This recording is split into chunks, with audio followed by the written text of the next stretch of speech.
Hey, welcome to Rockoli, where we believe music is good for your health. And this week, I'm talking about a Danzig album I've been obsessed with. And talk about a very unique artist named Kishi Bashi. All that and more coming up. Get ready for Rockoli, bringing music to you. Rockoli, rock and roll, metal and country too. Get ready for the record of the week. Get ready for Rockoli. Record of the week, Danzig 2, Lucifuge. This is the second album in Glenn Danzig's discography. It's good. Very good.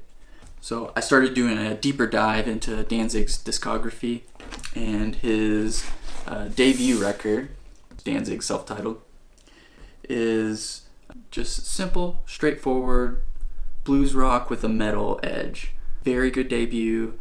So this album came out in 1988. The Mother single didn't really catch on until about 93. And then when that took off, he started getting more notoriety. It's about the censorship of music, Tipper Gore, and that whole battle. It's a really, really great track. Interesting perspective, great music, very simple, straightforward, with that metal blues rock infusion. I really love. Now, a lot of Misfits fans, Sam Hain fans, aren't big fans of Danzig's solo effort because it's not as hard and gritty or raw as those other bands. I'm a sucker for good production, and Rick Rubin does a good job on this record and Danzig 2, which I think Danzig 2 is arguably Danzig's best effort. Great tracks on here from start to finish. The opening track is phenomenal, called A Long Way Back from Hell, and it just really gets your attention. He's basically posing the question of, ever gotten into a mood where you felt like killing someone, and do you really want to go that far? Is that really something you want to do because it's a long way back from hell? That's the thing with Danzig. It's that metal blues rock infusion with these lyrical themes, balancing of good and evil, and this desire to want to do evil things, and what that means. And it's nothing too detailed. He doesn't divulge into these subjects in great depth, but he kind of scratches the surface, and then it's up to the listener to interpret. If you've never listened to Danzig, his vocals are a mixture of Elvis and Jim Morrison. It's a very unique vocal delivery that I really enjoy. Now, when I first started listening to Danzig, some of his stuff is very borderlines on corny, but I really like it. Once you get used to it, it's really interesting, and I'm just a sucker for unique, strange vocals, and he definitely has that. I really hope they reissue Danzig's solo catalog. He's got some really great albums. I would say most fans love the first 4 albums. Some really, really good tracks. All those albums, front to back, just really good. I definitely recommend you check them out if you haven't heard of Danzig. If you like blues rock sound with a metal edge, these albums are really good, especially Danzig 2. Very, very infectious melodies. It's just a good, simple rock album. I mean, and you gotta love it. Definitely worthy of a listen. Danzig 2. This week on Hidden Gems, I want to talk about Kishi Bashi and his album Light. This album is very unique. It has this dreamy bubblegum pop orchestral sound that there's nothing like it. Kishi Bashi plays the electric violin, and he has this loop machine, so he'll play these parts, record it, and loop them over. He'll also play his violin in this guitar style that creates this very unique sound. It's really infectious. He has very good melodies. A lot of these songs, when they start out, they kind of start out as orchestral, but then they morph and blend into these very dreamlike soundscapes that are so uplifting and infectious. And the lyrics are silly and spirited. Just very, very interesting music.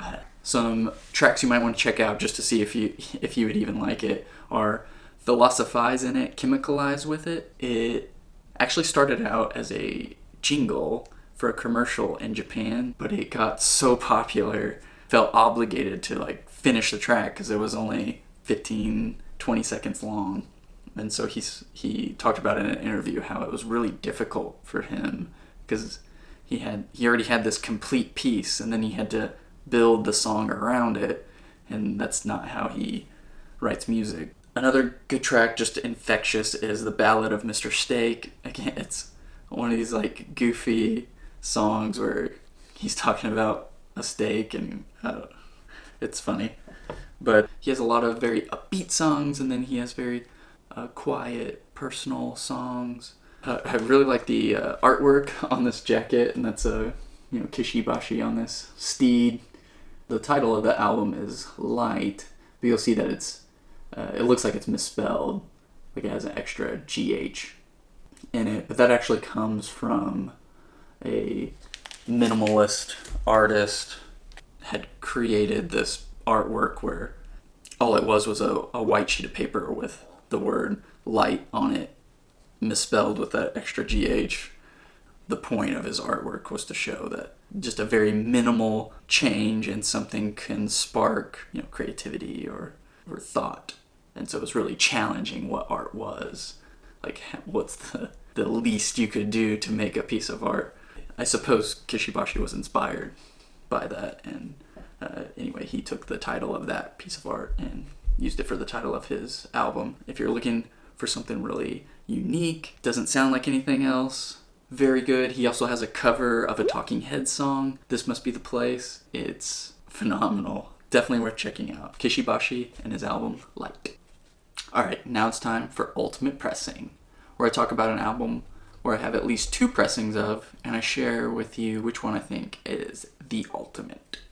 And this week I want to talk about Billy Squier's Don't Say No. This is a standard US pressing. Great sound on this record. Great rock record. This album is the one that really catapulted Billy Squier into the stratosphere. Very infectious tunes on here. You have In the Dark, The Stroke, My Kind of Lover, You Know What I Like, and Lonely as the Night is on this album. Very, very good. The standard pressing was just a single jacket, pretty thick. Capitol Records, you can see the back here. It's got this really filtered image of Billy Squier and his guitar, and you can see the label. It's just a black Capitol label, Billy Squier in red, and the Don't Say No in yellow. The record itself is actually pretty thick for the time period. I would say it's almost 180 gram. Really nice, sturdy record and good sound. This is the inner sleeve. Little picture of Billy Squier there. And you can see that he's got his hand in his pocket, but then there's like a lady's hand coming from the other way. And then on the other side is just the lyrics to all the song, all the tracks. Then a label called Intervention Records reissued this album. They had their jacket done at Stratton Press, and it is super thick. It's the same printing company that does the Mobile Fidelity jackets and Analog Productions. So this is an audiophile label. They also did this on a gatefold, and you'll recognize the inner sleeves, what they used for the gatefold. The quality of the image of Billy Squier on the inside is just insane. Compared to that original inner sleeve, absolutely amazing. And this jacket, I'm afraid to touch it because it looks like it just came off the printer. It's this deep, wet black. It is perfect. They couldn't have done this cover any better. It looks absolutely amazing. The Intervention Records, they come in a loose bag, and they have this really nice hype sticker on it, talking about how it comes from the original Analog Masters, and it was cut by Kevin Gray, 180 gram vinyl. The record is very thick, very sturdy. Same label as the original, except they added the little Intervention logo. And it's over the little Intervention logo on there. But you can see that it's still very similar to the original. If you want to impress your friends with your stereo system, get this pressing from Intervention Records and you'll knock their socks off. It is mind-blowing how good this album sounds. The clarity, soundstage are just so massive. It's utterly breathtaking how good this album sounds. I was just absolutely floored when I put this on. Absolutely amazing repress of this album. If you want the best version available, this is it. It's amazing. Even if you don't like this album, you should get this album just to hear how good it sounds. If you pick this up, you won't be disappointed. Alright, now it's time for a segment, Help Me Like Them, where I ask you guys to help me like a band I could just never get into. Now, the first segment, I asked you guys about Van Halen. A lot of you guys responded with, listen to the first album. So I picked up Van Halen's debut. This is the reissue, and it says that it was remastered from the original analog tapes, 180 gram vinyl, lacquers cut by Chris Bellman at Bernie Grundman Mastering.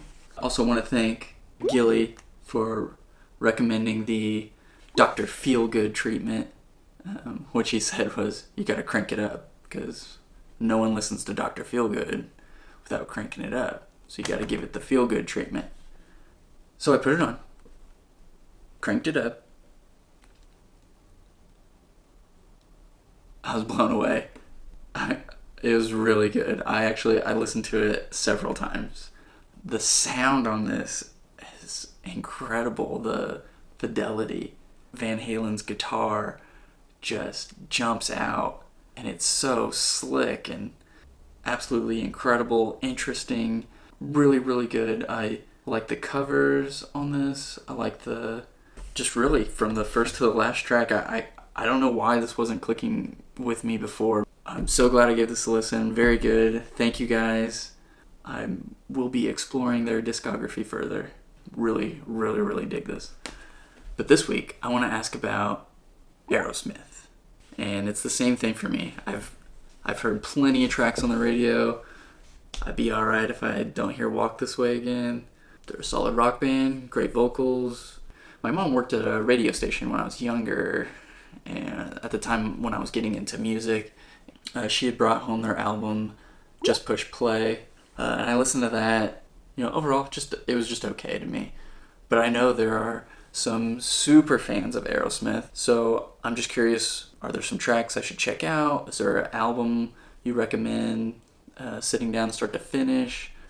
Maybe some backstory I'm missing. But if you're a fan of Aerosmith, want to try to convince me otherwise, that they're above average and worth all the notoriety that they get, we'll see if I can be converted into an Aerosmith fan. So just let me know what you think, and I'll follow up. Well, guys, that's it for this week, and I really appreciate all the support. It's been a blast responding to your guys' comments, and really been enjoying doing these videos, and you guys make it worth it. So thank you for tuning in. I want to thank Frank over at Channel 33 for giving me a shout out last week 2 times. Man, really appreciate that. And he sent me a shirt. Gosh, I love it. Thank you. Did not have to do that, but really appreciate it. I also want to thank Ron Beaudry. Been good friends with Rockin' Ronnie for a few years. He's really piqued my interest in record collecting. I love his videos. If you haven't checked out his channel, he has an amazing collection and just incredibly nice guy. And anyway, he gave me a shout out last week too, and I really appreciate that, Ron. Thank you.